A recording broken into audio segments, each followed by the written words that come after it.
ગાંધીનગરમાં શિક્ષાપત્રી દ્વિશતાબ્દી મહોત્સવની ભવ્ય ઉજવણી કરવામાં આવી છે, જેમાં કેન્દ્રીય ગૃહમંત્રી અમિતભાઈ શાહે પણ હાજરી આપી હતી।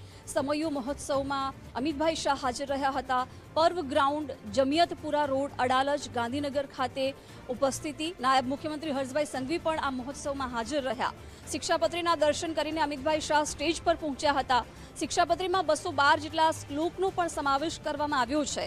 સમયુ સમાપન સમારોહમાં કેન્દ્રીય ગૃહમંત્રી અમિતભાઈ શાહે નિવેદન પણ આપ્યું અને કહ્યું કે સર્વજન હિતાય તે એક વાક્ય શિક્ષાપત્રીનો સંદેશ રહેલો છે। શિક્ષાપત્રીના 200 વર્ષના સમયનો મોટો પ્રસંગ છે। યુવાનોએ શિક્ષાપત્રીનો અભ્યાસ કરવો જરૂરી હોવાનું પણ અમિતભાઈ શાહે જણાવ્યું। કહ્યું કે તમારા જીવનને વિવાદોથી મુક્ત કરવામાં કામ લાગશે। સ્વામિનારાયણ ભગવાને દૂરંદેશી સાથે આ ગ્રંથની રચના કરી।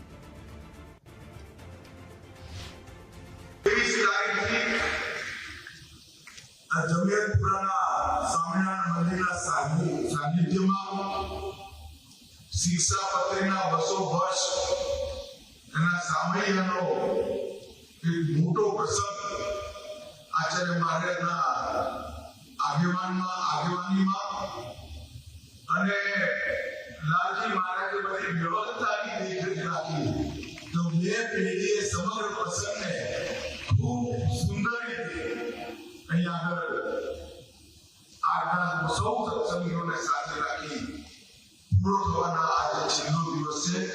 એ વખતે નિશ્ચિત રૂપે માનું છું કે આજના યુવાનોએ શિક્ષાપત્રીના ધ્યાનથી અભ્યાસ કરવો।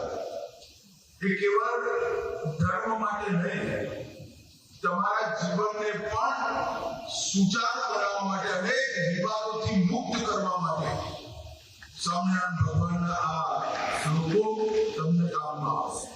આ 212 શ્લોકોમાં ધર્મ, જ્ઞાન, વૈરાગ્ય, ભક્તિ અને વ્યવહાર, સૌથી મહત્વની વસ્તુ વ્યવહાર છે। હું ખાલી બે જ વાતોનો ઉલ્લેખ કરવા માંગુ છું। કેટલી દૂરંદેશી સાથે સ્વામિનારાયણ ભગવાને પોતાના અનુયાયીઓ માટે આ ગ્રંથની રચના કરી છે કે લખ્યા વગર કોઈને દેવું આપવું, લખ્યા વગર કોઈને દેવું નહીં। જો લિટિગેશનથી બચવું હોય તો લખાણ કર્યા વગર દેવું નહીં। 200 વર્ષ પહેલા વિચારવું એ ખરેખર ઘરના પાછળના દરવાજેથી કોઈ દિવસ જવું નહીં।